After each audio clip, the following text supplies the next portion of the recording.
இப்பொழுது நாம் ஒரு இக்கட்டான காலகட்டத்தில் இருக்கிறோம் என்றெல்லாம் சொல்ல, இதெல்லாம் பார்த்துட்டோம். நம்ம தமிழர்கள் இதை பார்த்திருக்கிறார்கள். இந்தியை திணிக்க முயன்றதை தடுத்தவர்கள் இன்று நரைத்த தாடியுடன் நின்று கொண்டிருப்பார்கள் இந்த கூட்டத்தில்.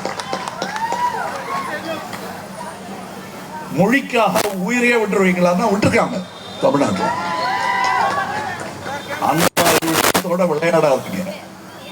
நீங்க பச்சை பிள்ளைக்கு கூட தெரியும், தமிழனுக்கு தெரியாதா தனக்கு எந்த மொழி வேண்டும், எந்த மொழி தேவை என்பதை முடிவு செய்யும் அறிவு தமிழனுக்கு உண்டு.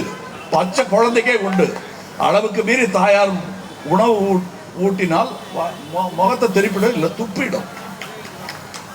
நான் அந்த மாதிரி அநாகரிகமான விஷயங்கள் செய்ய தூண்டாதீர்கள். எங்களை இப்பொழுது 8ஆம் ஆண்டில் நின்று கொண்டிருக்கிறோம். நாம் வளர்த்த அந்த குழந்தைக்கு 8 வயதாகி, நாம் வளர்த்த குழந்தை இது இந்த வருடம் நமது குரல் பாராளுமன்றத்தில் ஒலிக்க போகிறது.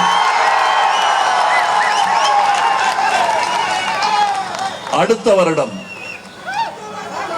உங்கள் குரல்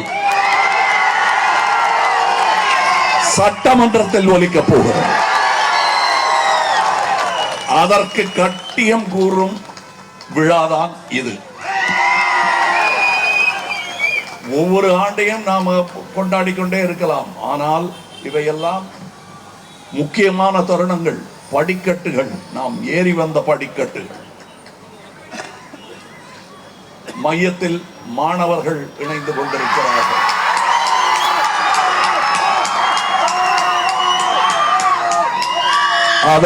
அதன் பொருள் என்ன?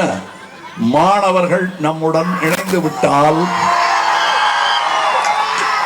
நான் சொன்ன நாளை நமதே அர்த்தம் புரியும். மாணவர்கள் தான் நாளை. அவங்களுக்கு என்னென்ன இஷ்டமோ அதையெல்லாம் கத்துக் கொடுக்க வேண்டுமே தவிர, நான் சொன்னதை நீ கத்துக்கலன்னா உனக்கு கை செலவுக்கு காசு கொடுக்க மாட்டேன்னு சொல்ற ஒரு அரசு எந்த நிலைக்கு தள்ளப்படும் என்பதை சரித்திரம் சொல்லும். அது ஒருவேளை மறந்து போயிருந்ததுன்னா நாளை சொல்லும்.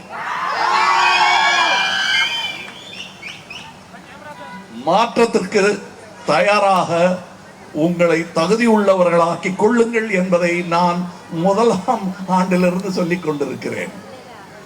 தகுதி கொஞ்சம் கொஞ்சமாக வந்து கொண்டிருக்கிறது. பத்தலைங்கிறது இவருக்கு வேலையா போச்சுங்க அப்படிங்க.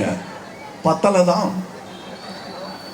நான் இப்ப வந்ததே பத்தலைங்கிறேன். 20 வருஷத்துக்கு முன்னாடி வந்திருக்கணுங்கிறேன். நான் இங்கே இந்த 8 ஆண்டு காலமாக என்னுடன் பயணித்துக் கொண்டிருப்பவர்கள் பார்த்தா பேர் சொல்ல முடியும். இப்ப எல்லாரும் வந்து தனியா ஸ்நேகன், முரளியா, இவர் ராகேஷ்லாம் கொஞ்சம் இல்லை,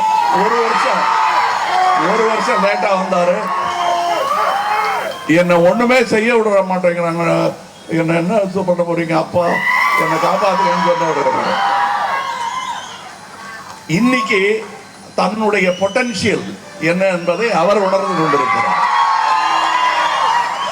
நான் உங்கள் அனைவருக்கும் சொல்லுகிறேன், அடுத்த வருடம் மக்கள் நீதி மய்யம் கட்சியின் 8ஆம் ஆண்டு தொடக்க விழாவை ஒட்டி கட்சி கொடி ஏற்றி வைத்த பின் அக்கட்சியின் தலைவர் கமலஹாசன் தொண்டர்கள் மத்தியில் உரையாற்றிய காட்சிகளை பார்த்தோம்.